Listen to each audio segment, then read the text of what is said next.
Good morning plus two class. अब तक की हम पिछली वीडियो में लेसन 4 तक कंप्लीट कर चुके हैं। तो आज हम लेसन नंबर 5 भारतीय चित्रकला का आधुनिक काल तथा बंगाल शैली, जिसे बंगाल शैली भी कहा जाता है, शुरू कर रहे हैं। आज हम उसके अति लघु उत्तरात्मक प्रश्न करेंगे, जिसमें हमारा फर्स्ट है, आधुनिक काल के 2 चित्रकारों के नाम लिखिए। मकबूल फिदा हुसैन और सतीश गुजराल। सेकंड क्वेश्चन है हमारा, बंगाल शैली की स्थापना का श्रेय किसे जाता है कि इसकी स्थापना किसने की थी। बंगाल शैली की स्थापना का श्रेय श्री E.B. हेवेल व अविंद्रनाथ टैगोर को जाता है। किस शैली में चित्रकला का तथा शिल्पकला का समन्वय हुआ कि दोनों आपस में कब मिली? तंजौर शैली में। कि किस शैली में चित्रकला तथा शिल्पकला दोनों कलाओं का आपस में मेल हुआ? तंजौर शैली में। कंपनी शैली के चित्रों का मुख्य विषय क्या था? कंपनी शैली के चित्रों का मुख्य विषय था सामाजिक जीवन तथा पशु पक्षी, कि सामाजिक जीवन और पशु पक्षियों का चित्रण वो करते थे। कंपनी शैली के 2 प्रमुख चित्रकारों के नाम लिखो। इसका नाम है लालचंद और गोपाल चंद। पटना शैली में किन 2 शैलियों का समावेश है? पटना शैली में मुगल शैली तथा पाश्चात्य शैली का समावेश है। कंपनी कौन सी उपाधि देती थी? कंपनी चित्रकारों को कंपनी का चित्रकार की उपाधि देती थी, कि कंपनी जो है वो कंपनी के चित्रकारों को कंपनी का चित्रकार की उपाधि देती थी। उनकी उपाधि का नाम था। पटना शैली का जन्म किस शताब्दी में हुआ? पटना शैली का जन्म 16वीं शताब्दी में हुआ। उसके बाद हमारा क्वेश्चन नंबर आता है 9। राजा रवि वर्मा ने अपने चित्रों की छपाई के लिए प्रिंटिंग प्रेस की स्थापना कहाँ पर की? राजा रवि वर्मा ने अपने चित्रों की छपाई के लिए प्रिंटिंग प्रेस लोनावाला, मुंबई में स्थापित की थी। लोनावाला में स्थापित की थी। उसके बाद आता है, बंगाल शैली में किस प्रमुख विषय पर चित्रों की रचना हुई? बंगाल शैली में धार्मिक चित्रों में महाकाली, शिव पार्वती, कृष्णा और गोपियों पर आधारित चित्रों की रचना हुई। बंगाल शैली पर किन 2 मुख्य शैलियों का प्रभाव दिखाई देता है? बंगाल शैली पर मुगल तथा राजस्थानी शैली का प्रभाव दिखाई देता है। बंगाल शैली के 2 चित्रकारों के नाम लिखो। बंगाल शैली के जो 2 प्रमुख चित्रकार थे वो थे अविंद्रनाथ ठाकुर और असित कुमार हल्दर। भारतीय चित्रकला का पिता किसे कहा गया है? भारतीय चित्रकला का पिता अविंद्रनाथ ठाकुर को कहा गया है। बंगाल शैली के एक ही परिवार से संबंधित प्रसिद्ध 2 चित्रकारों के नाम, कि जो एक ही परिवार से संबंध रखते थे, अविंद्रनाथ ठाकुर और रविंद्रनाथ ठाकुर। अविंद्रनाथ ठाकुर द्वारा रचित 2 चित्रों के नाम लिखो। शिष्य रक्षिता और बुद्ध और सुजाता। ये 2 चित्र थे जो अविंद्रनाथ ठाकुर ने रचे थे। अविंद्रनाथ ठाकुर के 2 चित्रों की एक विशेषता, अविंद्रनाथ ठाकुर के चित्रों की एक विशेषता यह थी कि उनके विषय और शैलियों में विविधता थी। अविंद्रनाथ ठाकुर द्वारा रचित उस चित्र का नाम बताओ जिसमें हास्य का भाव विद्यमान है। पानी के बुलबुले उड़ाता हुआ बच्चा। अविंद्रनाथ का एक ऐसा चित्र है जिसमें हास्य का भाव है। बंगाल शैली के पतन का क्या कारण था? बंगाल शैली के पतन का कारण आधुनिक कला क्रांति का प्रभाव था। असित कुमार हल्दर किसके शिष्य थे? असित कुमार हल्दर अविंद्रनाथ ठाकुर के शिष्य थे। अवनी बाबू चित्रकार का पूरा नाम लिखो। अवनी बाबू चित्रकार का पूरा नाम था अविंद्रनाथ ठाकुर।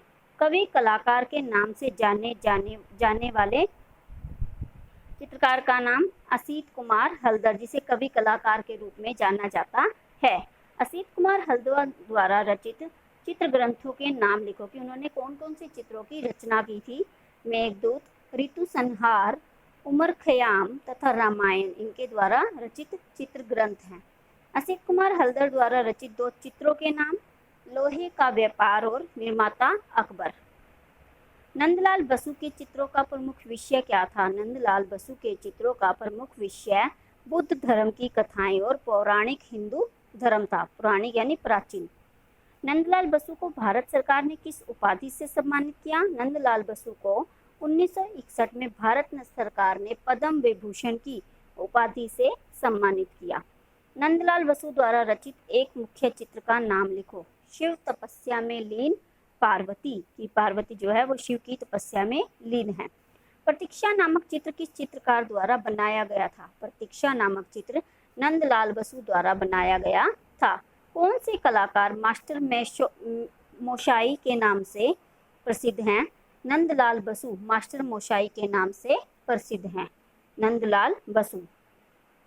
आधुनिक काल की प्रसिद्ध महिला चित्रकार अमृता शेरगिल।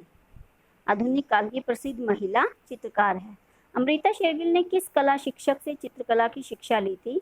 अमृता शेरगिल ने पेरिस की प्रसिद्ध कला शिक्षिका लूसिया सिमो से कला की परीक्षा ली थी। अमृता शेरगिल पर किन दो चित्रकारों का प्रभाव पड़ा? अमृता शेरगिल पर दो प्रभाववादी चित्रकार थे, सीजान और गोगिन। अमृता शेरगिल किन चित्रों के कारण फ्रांस में प्रसिद्ध हुई? घंड और युवतियां नामक चित्रों से वह फ्रांस में बहुत प्रसिद्ध हो गई। अमृता शेरगिल द्वारा रचित दो चित्रों के नाम लिखो। वधू का श्रृंगार और गणेश पूजा। अमृता शेरगिल के चित्रों का माध्यम लिखो। किस माध्यम का प्रयोग किया गया था उन्होंने? Water colour. अमृता शेरगिल का स्वर्गवास कब हुआ? अमृता शेरगिल का स्वर्गवास 1941 में हुआ। यामिनी राय को किस ख्याति से सम्मानित किया गया या कौन सी ख्याति प्राप्त हुई? किस चीज में ख्याति प्राप्त हुई? यामिनी राय पुरुष कलाकारों में एक प्रसिद्ध नाम है। उन्हें शबीहकार यानी व्यक्ति चित्र बनाने वाला चित्रकार के रूप में ख्याति प्राप्त हुई। यामिनी राय ने किस संस्था की स्थापना की? यामिनी राय ने शिल्प चक्र संस्था की स्थापना की। भारत का पिकासो किस चित्रकार को कहा जाता है? यामिनी राय को ही भारत का पिकासो कहा जाता है। यामिनी राय को कब और किस उपाधि से सम्मानित किया गया? यामिनी राय को 1955 ईस्वी में पद्म विभूषण की उपाधि से सम्मानित किया गया। यामिनी राय के प्रसिद्ध चित्रों के नाम लिखो। ईसा मसीह, श्रृंगार, नर्तकी तथा मृदंग वादक यामिनी राय के प्रसिद्ध चित्र थे। यामिनी राय के चित्रों का माध्यम क्या था? Water colour. यामिनी राय के चित्र भारत की किस लोक कला से प्रभावित हुए? यामिनी राय के चित्र ग्राम्य जीवन और काली घाट के पटुओं की कला से प्रभावित हैं। सतीश गुजराल पर किस कला का प्रभाव पड़ा? सतीश गुजराल पर मैक्सिकल कला का प्रभाव पड़ा। सतीश गुजराल द्वारा रचित ऐसे चित्र का नाम लिखो जो निराशा का द्योतक है। काला चांद नामक चित्र निराशा का द्योतक बताया गया है। सतीश गुजराल के चित्रों में अधिकतर किस प्रकार का भाव मिलता है? सतीश गुजराल के चित्रों में अधिकतर दीनता, निराशा और विषाद का भाव दिखाई देता है। सतीश गुजराल द्वारा रचित कुछ प्रमुख चित्रों के नाम लिखो। मैक्सिकन नारी, परिवार, कृष्ण मेनन तथा गालिब आदि इनके प्रमुख चित्र हैं। मकबूल फिदा हुसैन को किस देश का अंतर्राष्ट्रीय पुरस्कार मिला? मकबूल फिदा हुसैन को जापान का अंतर्राष्ट्रीय पुरस्कार मिला।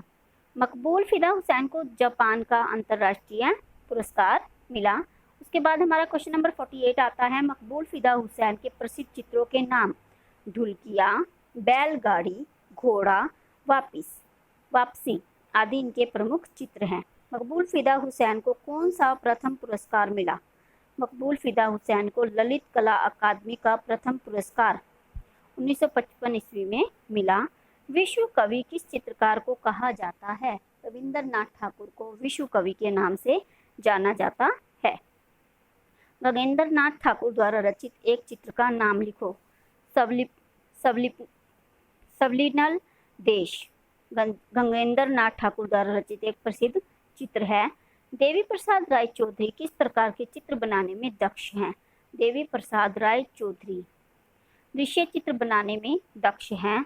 अब अरबुद रहमान चुगताई के दो प्रमुख चित्रों के नाम। दी वेब ऑफ लाइफ और हर्मिट इनके दो प्रमुख चित्र हैं। रविंद्रनाथ टैगोर द्वारा रचित वुमेन फेस का माध्यम लिखे। वुमेन फेस का माध्यम था वाटर कलर। वुमेन फेस चित्र में कलाकार का नाम लिखें। वुमेन फेस चित्र के कलाकार का नाम था रविंद्रनाथ टैगोर। रविंद्रनाथ टैगोर के दो कलाकार शिष्यों के नाम। नंदलाल बसु और असित कुमार हल्दर। नंदलाल बसु और असित कुमार हल्दर। संथाल परिवार मूर्ति का माध्यम है सीमेंट व कंक्रीट, इन चीजों का प्रयोग करके बनाया गया है। राम किक्कर वेज की भारतीय रिजर्व बैंक नई दिल्ली में स्थापित मूर्ति का नाम यक्ष यक्षिणी। हमारे राष्ट्रीय ध्वज के मध्य नीला चक्र कहाँ से लिया गया है? अशोक स्तंभ पर विद्यमान अशोक चक्र से। हमारे राष्ट्रीय ध्वज के मध्य नीले चक्र में कितनी तीलियां हैं? हमारे राष्ट्रीय ध्वज के मध्य नीले चक्र में 24 तीलियां हैं। राम किक्कर वेज की यक्ष यक्षिणी मूर्ति का माध्यम क्या है? उनका माध्यम है सीमेंट और कंक्रीट।